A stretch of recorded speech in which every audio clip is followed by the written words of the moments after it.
and touch the sound of silence. And in the naked light I saw 10,000 people maybe,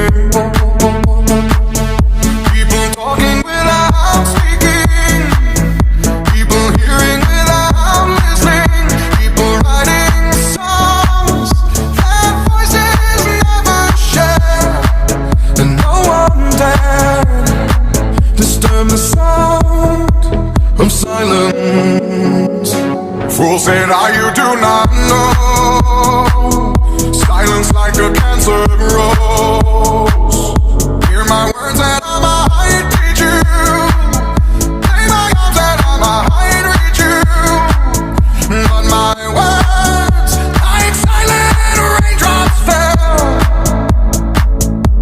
and echoed in the wells of silence.